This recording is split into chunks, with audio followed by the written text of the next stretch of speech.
दोस्तों, पिछली प्रेजेंटेशन में हमने गाय के डाइजेस्टिव सिस्टम के बारे में पढ़ा था। उसके पाचन प्रक्रिया जिस तरीके से उसके पेट में होती है उसके बारे में पढ़ा था, और ये देखा था कि गाय या भैंस का जो पेट होता है वो हमसे किस तरीके से डिफरेंट होता है और वो क्यों घास फूस या फाइबर को पचा पाते हैं।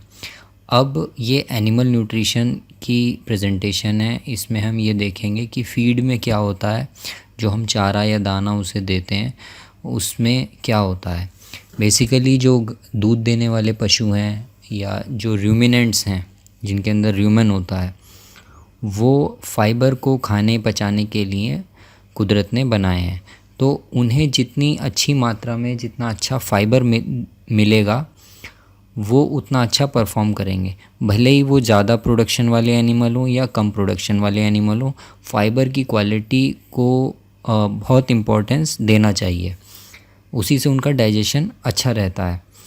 क्योंकि फ़ाइबर सस्ता मिलता है तो चारे पे या भूसे पे इस वजह से लोग ज़्यादा ध्यान नहीं देते हैं, जो कि उन्हें देना चाहिए। तो इसमें हम मेनली फीड का जो फाइबर वाला पार्ट होता है, जो चारे वाला पार्ट होता है, उसमें ज़्यादा फोकस करेंगे।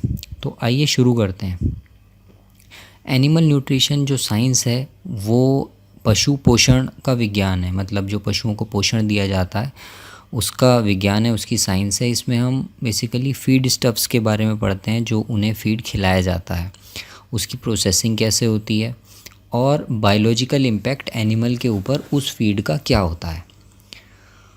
यहाँ पर दो सब्जेक्ट्स ब्रॉडली डील किए जाते हैं। एक तो एनिमल बायोलॉजी जो हमने पहले चैप्टर में थोड़ी सी पढ़ी, चैप्टर में मतलब वीडियो में थोड़ी सी देखी, जिसमें हमने डाइजेस्टिव सिस्टम के बारे में देखा था। वो एक बहुत ही मतलब उपरालू सुपरफिशियल पार्ट था। बायोकेमिस्ट्री अलग होती है बॉडी की, वो भी यूज़ होती है जब, लेकिन वो हम बाद में देखेंगे।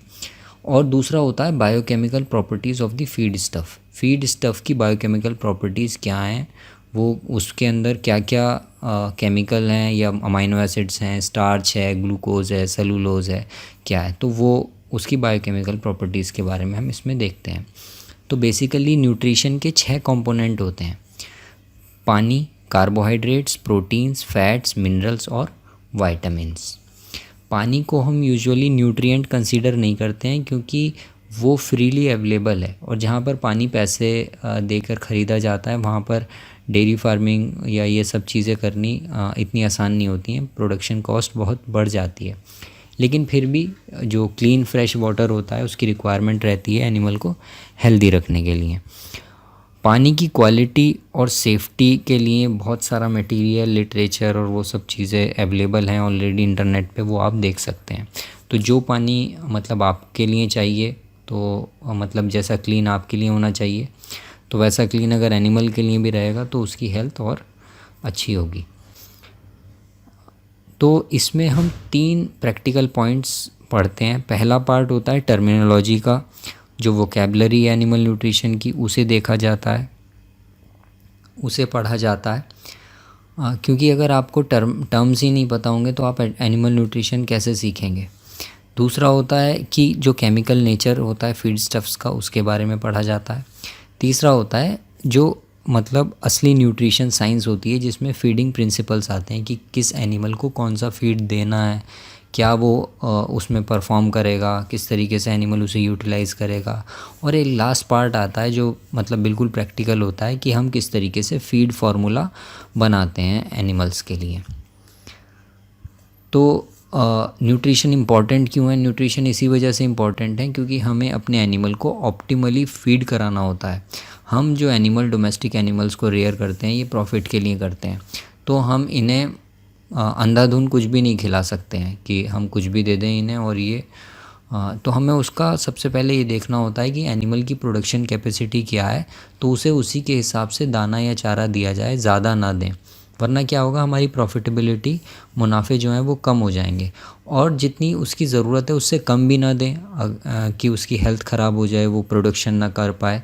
तो ऑप्टिमाइज़ किया जाता है फीड को उसके प्रोडक्शन के हिसाब से। तो इस वजह से न्यूट्रिशन को पढ़ना हमें ज़रूरी होता है।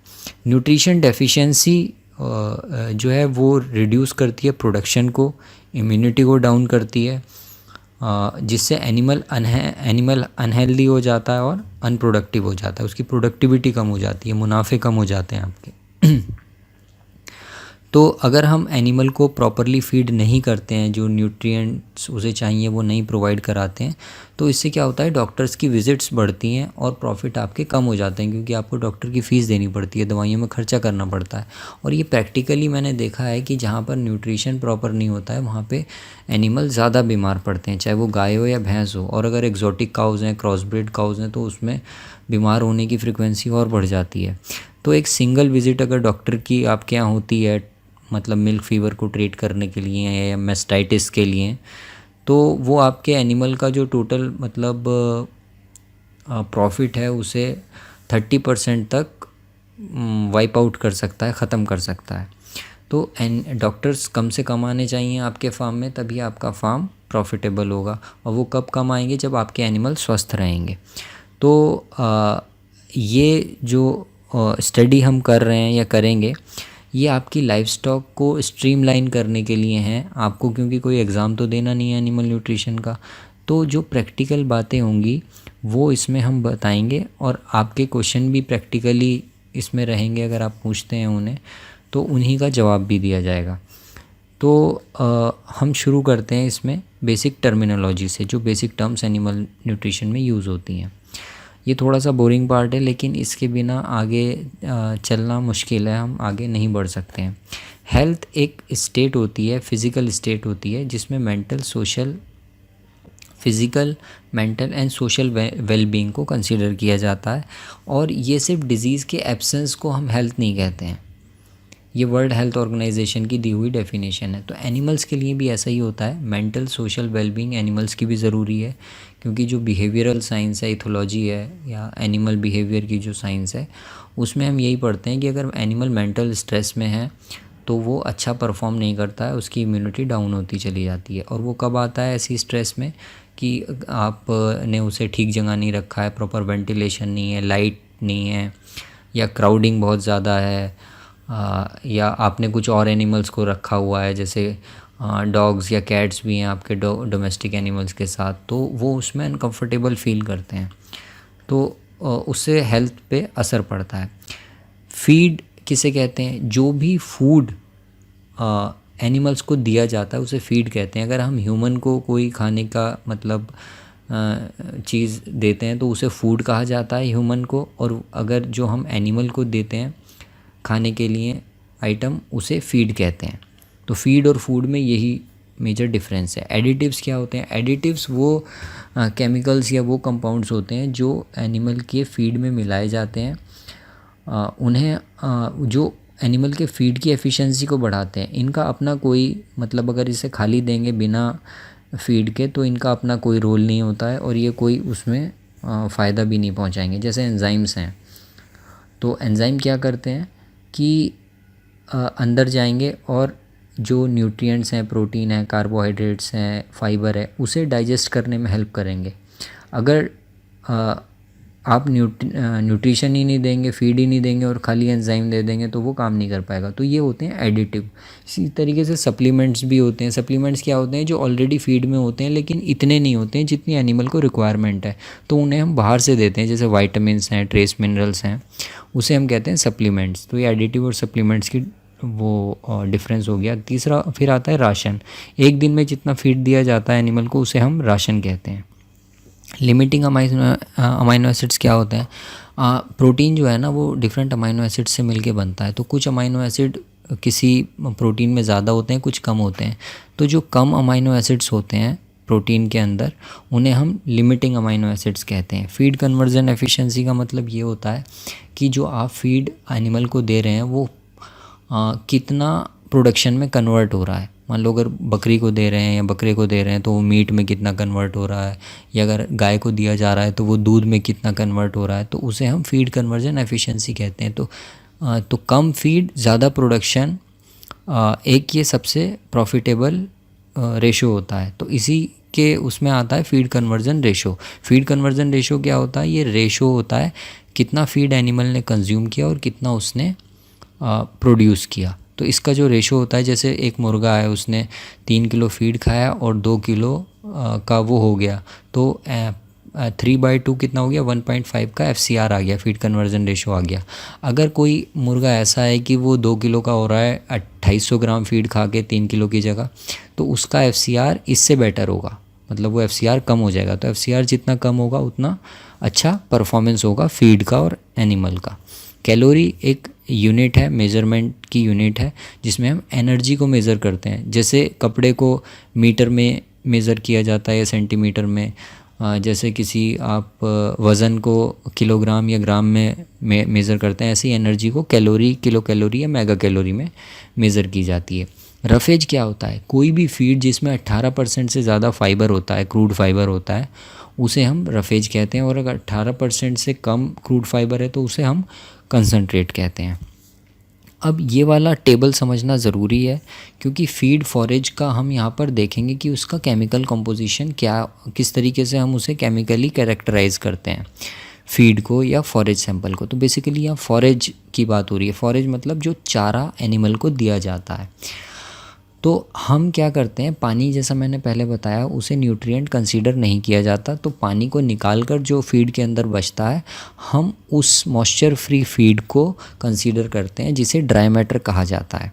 तो ड्राई मैटर एनिमल न्यूट्रिशन का एक बहुत इंपॉर्टेंट पार्ट है। इसे समझना ज़रूरी है कि ड्राई मैटर वो पार्ट होता है जो मॉइस्चर के अलावा फीड के अंदर प्रेजेंट रहता है। तो इस ड्राई मैटर को जब बर्न किया जाता है तो इसके अंदर कुछ ऑर्गेनिक मैटर होता है जो कि गैस बन जाता है, कार्बन डाइऑक्साइड या और कुछ मिनरल्स होते हैं या कैल्शियम वगैरह होता है, और सैंड होती है। सैंड मतलब सिलिका होती है जो कि बच जाती है। तो ऐश होती है और ऑर्गेनिक मैटर होता है। तो जितना ज़्यादा ऑर्गेनिक मैटर होता है उतना अच्छा वो फीड माना जाता है। दूसरा क्या होता है कि इसे न्यूट्रल डिटर्जेंट एक्सट्रैक्शन, एक केमिकल मेथड होता है जिसमें न्यूट्रल डिटर्जेंट रहता है, उसमें घोला जाता है इसे। तो जो कुछ सॉल्युबलाइज हो जाता है, घुल जाता है, वो न्यूट्रल डिटर्जेंट सॉल्युबल कहलाया जाता है। और जो घुल नहीं पाता, बेसिकली वो फाइबर होता है, उसे न्यूट्रल डिटर्जेंट फाइबर कहते हैं। अब इसके अंदर न्यूट्रल डिटर्जेंट सॉल्युबल के अंदर जितना शुगर या स्टार्च कंपोनेंट होते हैं फीड के, वो इसके अंदर जितने शुगर या स्टार्च कंपोनेंट या ऑर्गेनिक एसिड होते हैं वो आते हैं। क्रूड प्रोटीन आता है न्यूट्रल डिटर्जेंट सॉल्युबल के अंदर। इसका क्रूड प्रोटीन का एक पार्ट होता है NPN, नॉन प्रोटीन नाइट्रोजन, जिसमें यूरिया या अमाइनो एसिड्स आते हैं। दूसरा होता है ट्रू प्रोटीन। NPN बहुत कम पार्ट होता है, बहुत ज़्यादा नहीं होता। ट्रू प्रोटीन बहुत ज़्यादा पार्ट होता है। इसके अंदर ह्यूमन अनडिग्रेडेबल प्रोटीन आता है, वो प्रोटीन जो ह्यूमन के अंदर डिग्रेड नहीं होता है, जिसे बाईपास प्रोटीन भी कहते हैं। दूसरा होता है ह्यूमन डिग्रेडेबल प्रोटीन, जो कि ह्यूमन के अंदर डिग्रेड हो जाता है और उससे अमोनिया निकलती है। फिर आता है ईथर एक्सट्रैक्ट। ईथर एक्सट्रैक्ट क्या होता है, ये फैट होता है बेसिकली फीड के अंदर। तो न्यूट्रल डिटर्जेंट सॉल्युबल में ये वाली चीज़ें आती हैं मोटे मोटे तौर पे। फिर आता है न्यूट्रल डिटर्जेंट फाइबर, जो फाइबर पार्ट है, जो मेन पार्ट है, जिसे बैक्टीरिया डाइजेस्ट करते हैं। बैक्टीरिया इन्हें भी डाइजेस्ट करते हैं, लेकिन न्यूट्रल डिटर्जेंट फाइबर वो चीज़ है जिसे सिर्फ बैक्टीरिया ही डाइजेस्ट कर सकते हैं। तो इसे हम एसिड डिटर्जेंट में दोबारा इसका केमिकल रिएक्शन कराते हैं इसका, और इसे एक्सट्रैक्ट करते हैं दोबारा से। तो जो एसिड डिटर्जेंट में घुल जाता है तो उसे हम एसिड डिटर्जेंट सॉल्युबल कहते हैं, और जो नहीं घुल पाता वो एसिड डिटर्जेंट इनसॉल्युबल कहलाता है। तो एसिड डिटर्जेंट फाइबर भी इसे ही कहते हैं जो इनसॉल्युबल कंटेंट होता है। तो जितना एसिड डिटर्जेंट सॉल्युबल ज़्यादा होगा उतना अच्छा वो फॉरेज या फीड माना जाएगा, क्योंकि इसकी डाइजेस्टिबिलिटी, सॉल्युबल वाले पार्ट की डाइजेस्टिबिलिटी ज़्यादा होती है, और इनसॉल्युबल जो पार्ट होता है एसिड डिटर्जेंट फाइबर जिसे कहते हैं, ADF जिसे कहते हैं, ये ठीक से पच नहीं पाता है। इसकी पचने की जो एफिशिएंसी होती है, डाइजेस्टिव एफिशिएंसी जो होती है इस फीड की, ADF पार्ट की, ये बहुत कम होती है। तो ये वाला पार्ट कम होना चाहिए फीड में, और सॉल्युबल पार्ट ज़्यादा होना चाहिए। तो ये हम देखेंगे आगे किस तरीके से इसका प्रैक्टिकल यूज़ होता है। तो अब बेसिक टर्म हम जान चुके हैं। तो आपको बताया कि ड्राई मैटर एक इम्पॉर्टेंट पार्ट है। ड्राई मैटर को अगर आप समझ लेंगे तो न्यूट्रिशन समझना आसान हो जाएगा। कुछ लोगों को लगता है कि जो भूसा होता है या ड्राई घास होती है, ग्रासेस होती हैं, उन्हें ड्राई मैटर कहते हैं। ऐसा कुछ नहीं है, उनके अंदर भी थोड़ा सा मॉइस्चर प्रेजेंट रहता है। तो मॉइस्चर को जब निकाल दिया जाता है तो ऑब्वियसली फीड हल्का हो जाएगा क्योंकि पानी का वज़न हट जाएगा उसमें से, तो उसे हम ड्राई मैटर कहते हैं। अब यहाँ पे आप देख सकते हैं इस ग्राफ में जो ग्रे वाला पार्ट है वो बेसिकली पानी है और जो ब्लैक वाला पार्ट है वो ड्राई मैटर है। तो शॉर्ट लीफी पास्चर, अगर पत्तों वाली झाड़ियाँ हैं और उस टाइप की चारागाह है आपके पास, तो उसमें पानी की मात्रा जो है वो लगभग 90% तक होती है, ड्राई मैटर 10-12% ही होता है। शुगर केन टॉप्स, सर्दियों के मौसम में जो गन्ने के ऊपर के पत्ते मिलते हैं चारे के तौर पर, उसमें लगभग 30% के करीब ड्राई मैटर होता है और बाकी का मॉइस्चर होता है या पानी जिसे कहते हैं। इसी तरीके से लॉन्ग स्टेमी पास्चर में मॉइस्चर का कंटेंट ज़्यादा होता है, लगभग 60% तक। या ड्राई पास्चर है जहाँ सूखी घास होती है, वहाँ 50% तक ड्राई मैटर होता है, 50% उसमें मॉइस्चर रहता है। चावल की जो पराली होती है जिसे चावल का भूसा भी कहते हैं, उसके अंदर ड्राई मैटर की क्वांटिटी बहुत होती है, लेकिन उसमें भी फिर भी 10-20% मॉइस्चर रहता है। जो मक्का होती है, ग्रेन होते हैं जैसे गेहूँ है, मक्का है, या इन चीज़ों में ड्राई मैटर की क्वांटिटी बहुत ज़्यादा होती है, लगभग 90% तक हो जाती है, 88-90% तक, और मॉइस्चर 10-12% ही रह जाता है, लेकिन मॉइस्चर उसमें भी होता है। तो यही केमिकल कॉम्पोजिशन फीड का मतलब इसी से बाकी पता चलता है कि जैसे हम फ्रेश फीड को ले रहे हैं तो फ्रेश फीड के अंदर कुछ पानी होगा और कुछ ड्राई मैटर होगा। तो हम फीड जब बनाते हैं, प्रैक्टिकली फॉर्मुलेट करते हैं, तो हम पानी वाले पार्ट को नहीं लेते हैं। यहाँ पर भी एग्जांपल के तौर पे यही बताया गया है कि प्रोटीन कंटेंट फ्रेश फीड में अगर फ्रेश ग्रास में 2% है तो ड्राई मैटर बेसिस में ये 10% हो जाएगा, अगर ग्रास के अंदर 20% ड्राई मैटर है तो। अब आती है एनर्जी। एनर्जी सबसे ज़्यादा इम्पॉर्टेंट पार्ट है और सबसे ज़्यादा लिमिटिंग न्यूट्रिएंट है एनिमल न्यूट्रिशन में। खासकर जो गाय भैंसों का न्यूट्रिशन होता है इसमें तो लिमिटिंग फैक्टर है, ये महंगी चीज़ होती है एनर्जी। तो एनर्जी उस फीड का एक मेज़र होता है कि वो कितनी उसके अंदर एबिलिटी है काऊ को उसको मतलब यूटिलाइज़ करने की, अपने प्रोडक्शन के लिए और अपने मेंटेनेंस के लिए। इसे हम कैलोरीज़ में या मेगा कैलोरीज़ में या मेगा जूल्स में मेज़र करते हैं। ये कैलोरी या मेगा कैलोरी ये सब सिर्फ मेज़र करने की यूनिट्स हैं, या जूल है वो मेज़र करने की यूनिट्स हैं। तो बेसिकली इसमें क्या होता है कि मेटाबोलाइजेबल एनर्जी को कंसीडर किया जाता है। ये वो एनर्जी होती है जो कि बॉडी सिस्टम के मेंटेनेंस के लिए, एक्टिविटी के लिए, milk production, pregnancy, weight gain के लिए एनर्जी यूटिलाइज होती है। अब यहाँ पे आप देखें, एनर्जी को एनिमल इनटेक करता है, तो जो एनर्जी फीड से उसे मिलती है उसे ग्रॉस एनर्जी कहते हैं। ग्रॉस एनर्जी के बाद थोड़ी सी, क्योंकि वो पूरी की पूरी तो एब्जॉर्ब कर नहीं सकता एनर्जी, तो जो एनर्जी गोबर में निकल जाती है उसे क्या कहते हैं, उसके बाद जो एनर्जी बचती है उसे डाइजेस्टिबल एनर्जी कहते हैं।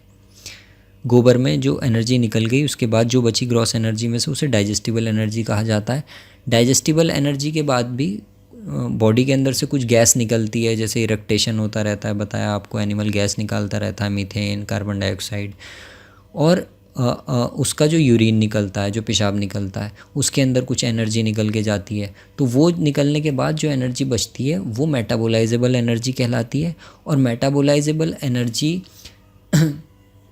के बाद कुछ एनर्जी जो है वो बॉडी को मेंटेन करने के लिए यूज़ होती है, जैसे बॉडी का टेम्परेचर बना के रखना है, हार्ट की एक्टिविटी है, डाइजेशन के लिए एनर्जी चाहिए, रेस्पिरेशन के लिए एनर्जी चाहिए। जो बॉडी की बेसिक एक्टिविटीज़ हैं उन्हें मेंटेन करने के लिए भी कुछ एनर्जी चाहिए ना, तो उसे भी अगर हम निकाल देते हैं तो आखिर में बचती है नेट एनर्जी, जो कि हमें प्रोडक्शन के लिए यूज़ होती है, कि मिल्क प्रोडक्शन है या प्रेगनेंसी है, ग्रोथ है, उसके अंदर वो नेट एनर्जी जाती है।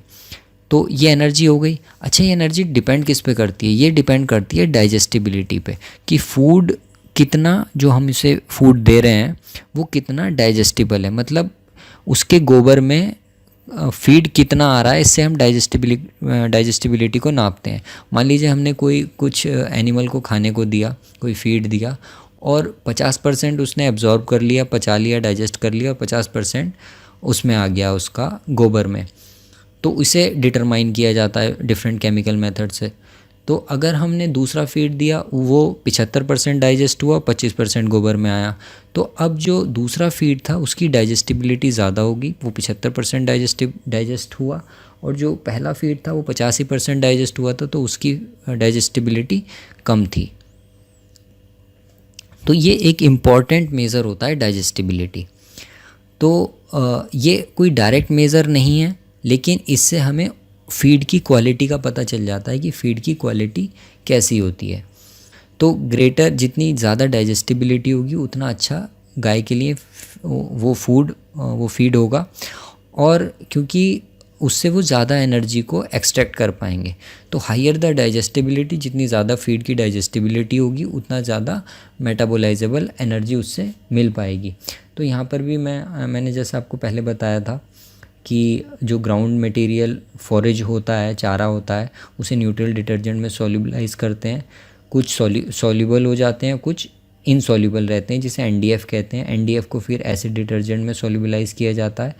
कुछ सॉल्युबल हो जाते हैं, हेमीसेलुलोज और सेल वॉल नाइट्रोजन वगैरह, और कुछ इनसॉल्युबल रहते हैं जिसे एडीएफ कहा जाता है। एडीएफ का एक पार्ट फिर सल्फ्यूरिक एसिड से दोबारा इसे वो किया जाता है, तो सेलुलोज जो है वो इसमें सॉल्युबल हो जाता है, लिग्निन इसमें सल्फ्यूरिक एसिड में भी इनसॉल्युबल रहता है। तो ये बेसिकली वो पार्ट्स हैं फीड के जिसकी वजह से उनकी डाइजेस्टिबिलिटी कम हो जाती है। तो आगे हम देखेंगे कि फीड की डाइजेस्टिबिलिटी कैसे कम होती है। तो अब मेज़र्स क्या हैं मेटाबोलाइजेबल एनर्जी, और मेज़र्स क्या हैं एनर्जी के, वो किस में हम एनर्जी मेज़र करते हैं, मेटाबोलाइजेबल एनर्जी या फिर टीडीएन। टीडीएन क्या होता है, टोटल डाइजेस्टिबल न्यूट्रिएंट्स। ये वो कंपोनेंट होते हैं फीड के जो कि डाइजेस्ट हो जाते हैं, एनिमल उन्हें अब्जॉर्ब कर लेता है बॉडी के अंदर, और उसकी फीसिस में आ नहीं पाते हैं, हमें मिलते नहीं हैं। जब हम उसका गोबर को एनालाइज करते हैं तो हमें वो फूड का वो न्यूट्रिएंट के पार्टिकल नहीं मिलते हैं। तो जितना डाइजेस्ट हो जाता है उसे टोटल डाइजेस्टिबल न्यूट्रिएंट कहते हैं। और इसमें क्योंकि एनिमल में डाइजेस्टिबिलिटी मतलब बहुत सी चीज़ों पे डिपेंड करती है, एनवायरनमेंट पे, उसकी खुद की बॉडी फिजियोलॉजी पे, तो कोई भी कभी भी एक फीड की जो डाइजेस्टिबिलिटी है कभी भी 2 बार सेम नहीं आती है, मतलब ये आसपास रहती है लेकिन सेम नहीं आ पाती है। तो टीडीएन जो मेथड है एनर्जी को डिटरमाइन करने का, ये लेस एक्यूरेट है, ये मेटाबोलाइजेबल एनर्जी से कम एक्यूरेट है। इसका इस्तेमाल अब वैसे होता भी नहीं है। पुरानी जो किताबें एनिमल न्यूट्रिशन की उसमें ये देखने को मिलता है। और दूसरी चीज़ ये होती है कि जो हीट इंक्रीमेंट या यूरिन में एनर्जी वेस्ट हो जाती है, ये उसे काउंट नहीं करता है।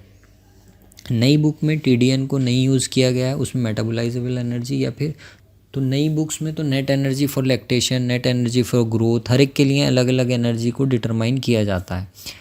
तो वो काफ़ी एडवांस है, वो भी किसी वीडियो में देखेंगे हम।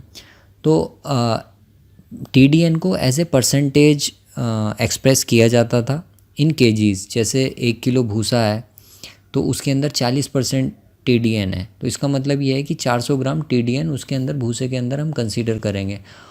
तो 400 किलो की अगर गाय है तो हमें उसके अंदर कितना उसे टीडीएन की रिक्वायरमेंट होगी मेंटेनेंस की, लगभग 2400 ग्राम टीडीएन की रिक्वायरमेंट होगी। तो 2400 ग्राम टीडीएन जो है वो 40% है, तो इसका मतलब हमें लगभग 6 किलो भूसा उसको देना पड़ेगा। फिर उसके ऊपर अगर वो प्रोडक्शन कर रही है तो उससे और उसकी रिक्वायरमेंट होंगी। तो वो ये एक जनरल मतलब एग्ज़ाम्पल है, अभी मैं फीड कैलकुलेट करना नहीं बता रहा हूँ इसमें। तो प्रैक्टिकल यूज़ क्या होता है ना मेटाबोलाइजेबल एनर्जी का, ये बेटर मेज़र है एनर्जी ऑफ, मतलब फीड की एनर्जी को नापने का। और इससे जब हम फीड फार्मूलेशन करते हैं तो इसके अंदर जो एक्यूरेसी होती है, फीड फार्मूले की जो एक्यूरेसी होती है एनिमल के परफॉर्मेंस के लिए, वो हमें ज़्यादा मिलती है। तो मेटाबोलाइजेबल एनर्जी को यूज़ करना ज़्यादा प्रेफर करते हैं बजाय इसके कि हम टीडीएन में बात करें। किस तरीके के न्यूट्रिएंट्स होते हैं जिनसे हमें एनर्जी मिलती है। बेसिकली एनर्जी के लिए कार्बोहाइड्रेट्स होते हैं, फैट्स होते हैं और ऑयल होते हैं। कभी कभी प्रोटीन से भी हमें एनर्जी मिलती है, लेकिन प्रोटीन बिल्डिंग ब्लॉक्स या प्रोडक्शन के लिए यूज़ होता है, तो हम प्रोटीन को एनर्जी के लिए यूज़ कम ही करते हैं, क्योंकि प्रोटीन वैसे भी एक्सपेंसिव है। तो जो प्लांट होता है उसके अंदर जो भी टिश्यू है अगर हम उसे ड्राई करें तो उसके ड्राई मैटर का 75% जो होते हैं वो कार्बोहाइड्रेट होते हैं। तो कार्बोहाइड्रेट ही मेन सोर्स हैं लाइव स्टॉक में एनर्जी का। प्लांट टिश्यू के अंदर जो भी कुछ है 75% ड्राई मैटर कार्बोहाइड्रेट है और यही लाइव स्टॉक में एनर्जी का सोर्स होता है। तो 3 तरीके के कार्बोहाइड्रेट होते हैं। एक सॉल्यूबल होते हैं जो कि उनकी सेल्स में सॉल्यूबलाइज होकर रहते हैं जैसे ग्लूकोज वगैरह। दूसरे स्टोरेज होते हैं। स्टोरेज कौन से होते हैं? जिन्हें प्लांट अपने लिए स्टोर करके रखता है, जब उसे एनर्जी की नीड होती है तो वो उन्हें तोड़ता है और एनर्जी को यूटिलाइज़ कर लेता है। तीसरे होते हैं स्ट्रक्चरल। स्ट्रक्चरल का मतलब ये है कि एनिमल उसे यूटिलाइज़ नहीं करता है और खाली वो उस प्लांट को एक मजबूती प्रोवाइड करने के लिए होते हैं। जैसे वो प्लांट खड़ा है, उसकी टहनियाँ हैं, तो वो स्ट्रक्चरल कार्बोहाइड्रेट जिससे तना बना या डाली बनती है या वो सब चीज़ें बनती हैं, तो वो प्लांट का स्ट्रक्चरल पार्ट होता है। तो 3 तरीके के होते हैं। तो जो सॉल्युबल कार्बोहाइड्रेट्स होते हैं इनसे स्टोरेज कार्बोहाइड्रेट भी बनते हैं और स्ट्रक्चरल कार्बोहाइड्रेट भी बनते हैं। बेसिकली सब में होता ग्लूकोज ही है। ग्लूकोज से कई पॉलीमर होते हैं लेकिन वो अलग अलग तरीके से जुड़ा रहता है, तो वो अलग अलग पॉलीमर बनाता है। कभी हेमीसेलुलोज, कभी पैक्टेन, कभी सेलुलोज या लिग्निन, कुछ भी है वो उसमें है ग्लूकोज ही, लेकिन उसके जो बॉन्ड्स हैं वो अलग अलग टाइप के होते हैं। तो प्रैक्टिकल पॉइंट ये है इसमें कि जो सॉल्युबल कार्बोहाइड्रेट्स होते हैं वो सबसे जल्दी डाइजेस्ट हो जाते हैं। जैसे ही वो रूमेन के अंदर जाएंगे तुरंत 5-10 मिनट के अंदर वो डाइजेस्ट हो जाते हैं। तो मतलब वो 100 टाइम फास्टर डाइजेस्ट होते हैं स्टोरेज कार्बोहाइड्रेट से। स्टोरेज कार्बोहाइड्रेट कौन से होते हैं? जैसे स्टार्च है, उससे 100 टाइम्स फास्टर डाइजेस्ट होते हैं सॉल्युबल कार्बोहाइड्रेट्स। और स्टोरेज कार्बोहाइड्रेट 500 टाइम्स जल्दी डाइजेस्ट होते हैं स्ट्रक्चरल कार्बोहाइड्रेट से। अब सॉल्युबल कार्बोहाइड्रेट क्या है? बेसिकली ग्लूकोज है या ऑर्गेनिक एसिड्स वगैरह कुछ पड़े रहते हैं जो सेल के अंदर, प्लांट सेल के अंदर। स्टोरेज कार्बोहाइड्रेट क्या है? वो स्टार्च है जो कि ग्रेन्स में प्रेजेंट रहता है, जैसे मक्का है, गेहूँ है, इनके अंदर जो प्रेजेंट रहता है वो स्टोरेज कार्बोहाइड्रेट रहता है। स्ट्रक्चरल कार्बोहाइड्रेट क्या होते हैं? वो होते हैं बेसिकली फाइबर या रफेज का जो पार्ट होते हैं, जैसे सेलुलोज, हेमीसेलुलोज, और ये भूसे के अंदर प्रेजेंट रहते हैं। तो सॉल्युबल कार्बोहाइड्रेट सबसे ज़्यादा एक्सपेंसिव होते हैं। अगर आपको सॉल्युबल कार्बोहाइड्रेट एनिमल को देने हैं तो आप चीनी दे सकते हैं, वो सॉल्युबल कार्बोहाइड्रेट है। स्टोरेज कार्बोहाइड्रेट अगर आपको देना है तो आप मक्का या गेहूं का दलिया दे सकते हैं। और अगर आपको स्ट्रक्चरल कार्बोहाइड्रेट देना है वो सबसे ज़्यादा चीपेस्ट होते हैं, सबसे ज़्यादा उनका वो कम होता है, प्राइस कम होता है, लेकिन उनके अंदर एनर्जी भी कम ही होती है। तो वो भूसे में होते हैं या फॉरेज में, मक्का है, साइलेज है, उसके अंदर। तो फाइबर और लिग्निन क्या है? तो स्ट्रक्चरल कार्बोहाइड्रेट पे हमारा मेन कंसंट्रेशन यहाँ पे रहेगा। तो स्ट्रक्चरल कार्बोहाइड्रेट वो पार्ट होता है, फाइब्रस कंपोनेंट होता है प्लांट सेल वॉल का। तो इसमें क्या क्या आता है? पैक्टेन, हेमीसेलुलोज और सेलुलोज मेन स्ट्रक्चरल कार्बोहाइड्रेट्स होते हैं प्लांट्स के अंदर। और ये किस में प्रेजेंट रहते हैं? जैसे चोकर है या भूसा है या ग्रीन फॉडर, साइलेज, इनके अंदर ये फाइबर प्रेजेंट रहता है जिन्हें स्ट्रक्चरल कार्बोहाइड्रेट कहते हैं। और स्ट्रक्चरल कार्बोहाइड्रेट में क्या क्या आता है? पैक्टिन, हेमीसेलुलोज और सेलुलोज मेनली। लिग्निन और सिलिका ये भी एसोसिएटेड रहते हैं स्ट्रक्चरल कार्बोहाइड्रेट से। ये क्या करते हैं? प्लांट को स्ट्रेंथ प्रोवाइड कराते हैं, उसे मजबूती प्रदान करते हैं और they give structural support to the plant. लेकिन ये क्या करते हैं? ये इनडाइजेस्टिबल होते हैं। अगर इनका कंटेंट प्लांट के अंदर ज़्यादा होगा तो उसकी डाइजेस्टिबिलिटी कम हो जाती है, एनिमल उसे पचा नहीं पाता है ठीक से, क्योंकि ये एक्चुअली कार्बोहाइड्रेट होते नहीं है, इनके अंदर कुछ और ही केमिकल बॉन्ड्स होते हैं जिसकी वजह से इसकी डाइजेस्टिबिलिटी कम हो जाती है। अब आप जैसे आज कल क्या हो गया है कि कुछ सालों से एक नई वैरायटी का गेहूं आने लगा है। उसकी स्टेम बहुत स्ट्रॉन्ग होती है, उसका जो तना होता है वो स्ट्रॉन्ग होता है और उसका जो भूसा निकल के आता है उस गेहूं का वो सख्त होता है, पहले वाले गेहूं के मुकाबले वो सख्त होता है। उसकी वजह यह है कि अब जैसे जो फसल होती है जब वो पकने वाली होती है तो उस दौरान बारिशें या हवाएं वगैरह चलती हैं, तो उससे बचाना उसका पर्पस है, जो उसे ब्रीडिंग कराई गई है। तो उसे इस वजह से मतलब मजबूत बनाया गया है कि वो कम गिरे या उसे नुकसान कम हो। लेकिन उसका जो नुकसान है वो एनिमल को वो होता है, क्योंकि भूसा जब निकल के आता है तो एनिमल ही यूटिलाइज़ करते हैं, तो उसकी डाइजेस्टिबिलिटी कम रहती है उस वाले गेहूँ की के भूसे की जो डाइजेस्टिबिलिटी है। तो ये तो जस्ट एक एग्जांपल मैंने दिया। तो इसी तरीके से जो ओल्डर पार्ट होते हैं प्लांट्स के, उनके अंदर लिग्निन का कंटेंट ज़्यादा होता है। लिग्निन इनडाइजेस्टिबल होता है एनिमल के लिए, उसे बहुत कम डाइजेस्ट कर पाता है एनिमल। तो जैसे जैसे पेड़ पुराना होता चला जाता है या पौधा पुराना होता चला जाता है, मक्का आप अगर अर्ली स्टेज में काटेंगे तो उसकी डाइजेस्टिबिलिटी ज़्यादा होगी। अगर उसे आप खड़ा रहने देंगे और वो बड़ा होता रहेगा तो उसके अंदर लिग्निन का कंटेंट बढ़ता जाएगा।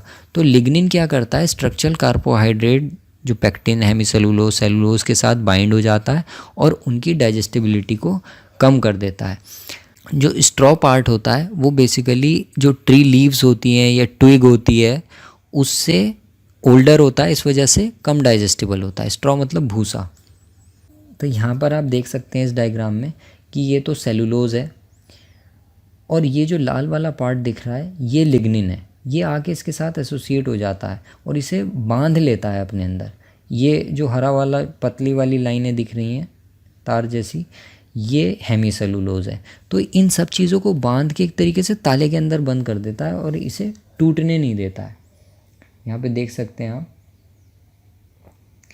तो ये एनडीएफ है, सेलुलोज, लिग्निन, हेमीसेलुलोज, ये सारा का सारा एनडीएफ है। अगर प्लांट सेल वॉल की हम बात करें, इसे निकाल के देखें तो न्यूट्रियल डिटर्जेंट फाइबर, लेकिन ये सेलुलोज की लेयर और लिग्निन की लेयर एक साथ जुड़ी हुई हैं, ये एडीएफ है। तो जितना ज़्यादा एडीएफ होता है उतनी कम डाइजेस्टिबिलिटी होती है, उतना कम वो पचता है उसके र्यूमेन के अंदर। तो हम ये देखते हैं कि जिस फीड में एनडीएफ कितना है ये मैटर नहीं करता है, ये देखना होता है कि एडीएफ कितना है। एडीएफ जितना कम होगा उतना अच्छा फीड होगा एनिमल के लिए। तो जैसे जैसे मैच्योरिटी प्लांट की बढ़ती है, इसके अंदर लिग्निन कंटेंट बढ़ता जाता है और उसकी डाइजेस्टिबिलिटी कम होती चली जाती है। तो प्रैक्टिकली हमें एनडीएफ को देखना होता है कि एनडीएफ कितना है।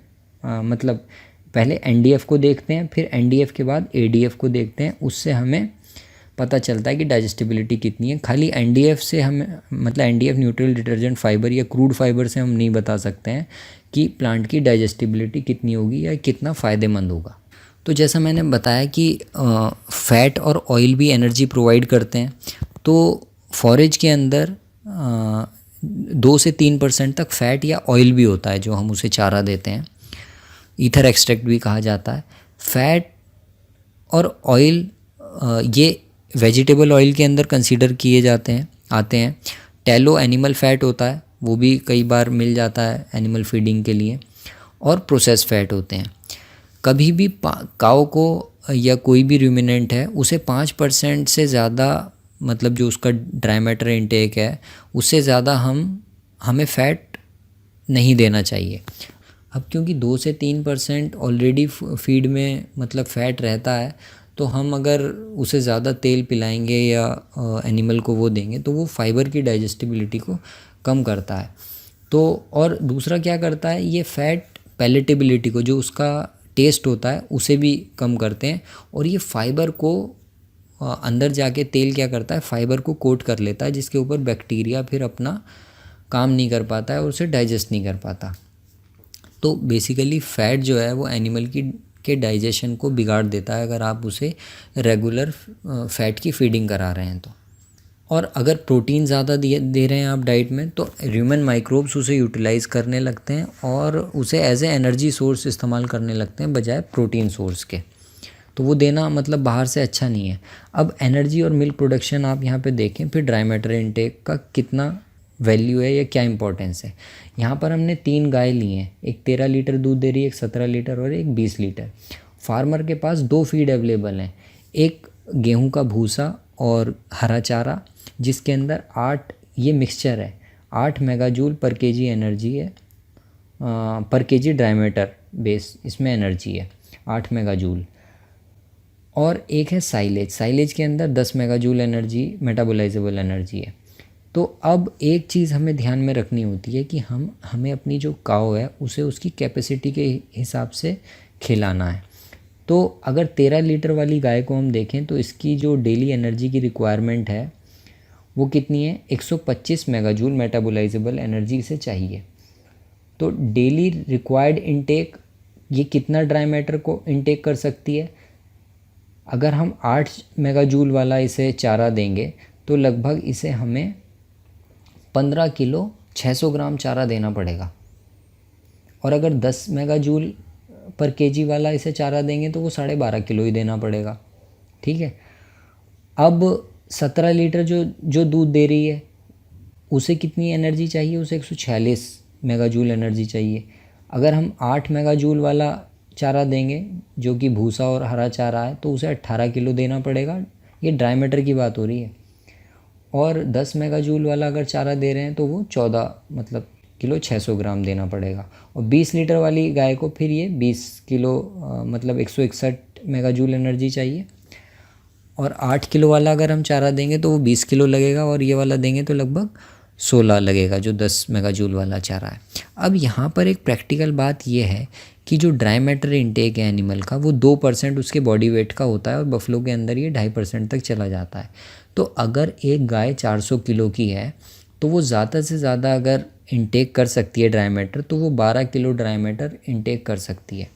तो अगर उसे 12 किलो ड्राई मैटर ही वो मैक्सिमम ले सकती है तो हम उसे 20 किलो कैसे खिलाएंगे, या 18 किलो कैसे खिलाएंगे, या 15 किलो कैसे खिलाएंगे। तो हमें क्या करना पड़ता है, हम इसकी एनर्जी डेंसिटी को बढ़ाते हैं। जो एनिमल का फीड होता है ना उसकी एनर्जी डेंसिटी को बढ़ाया जाता है। एनर्जी डेंसिटी कैसे बढ़ती है, वो कंसंट्रेट मिला के एनर्जी डेंसिटी को बढ़ाया जाता है। जो कंसंट्रेट होता है एनिमल के लिए मिलता है मार्केट में, या आप खुद बनाते हैं, या मक्का खिलाते हैं, गेहूं का दलिया, चोकर वगैरह, ये कंसंट्रेट का काम करते हैं, एनर्जी की डेंसिटी को बढ़ाते हैं। और ड्राई मैटर इनटेक को मतलब एनर्जी को फुलफ़िल करते हैं। अगर ये एनर्जी नहीं मिलेगी, अगर इतना फीड नहीं खिलाएंगे तो एनर्जी नहीं मिलेगी, एनर्जी नहीं मिलेगी तो 20 लीटर दूध नहीं आएगा। तो उस एनर्जी डेंसिटी को बढ़ाने के लिए हम इसे एक्स्ट्रा कुछ कंसंट्रेट देते हैं फाइबर के साथ। अब प्रोटीन रिक्वायरमेंट एनिमल की देखें तो ये बेसिकली क्रूड प्रोटीन की टर्म्स में कैलकुलेट की जाती है।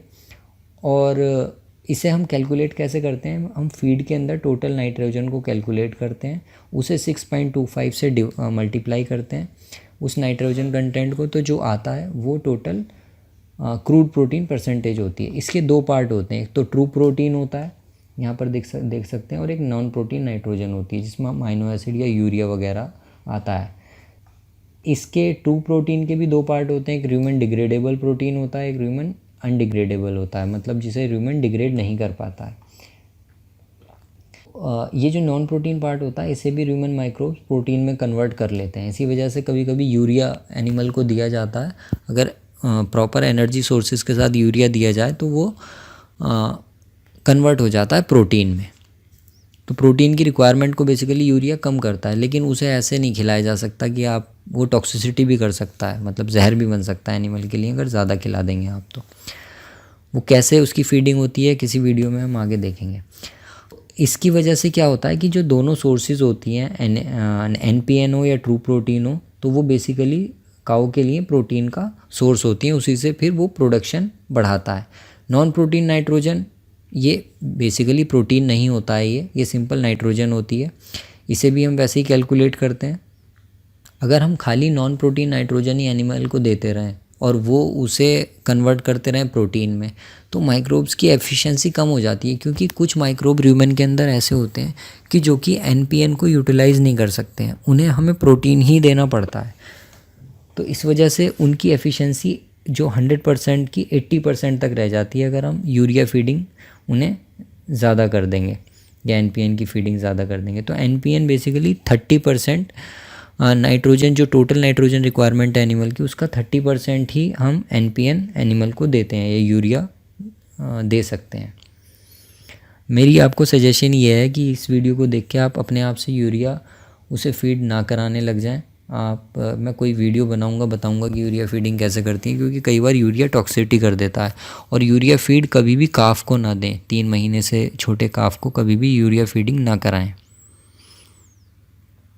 तो यही लिखा है कि urea feeding without easily digestible energy source के बिना यूरिया फीडिंग कभी नहीं करानी चाहिए।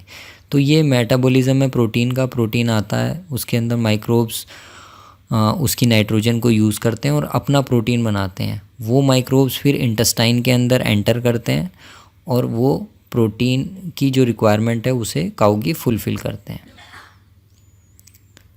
2 प्रोटीन क्या होता है, र्यूमन डिग्रेडेबल प्रोटीन होता है और एक र्यूमन अनडिग्रेडेबल प्रोटीन होता है जिसे हम बाईपास प्रोटीन भी कहते हैं। तो र्यूमन डिग्रेडेबल प्रोटीन क्या होता है कि जो कि र्यूमन के अंदर टूट जाता है, जिसे माइक्रोब्स डिग्रेड करते हैं।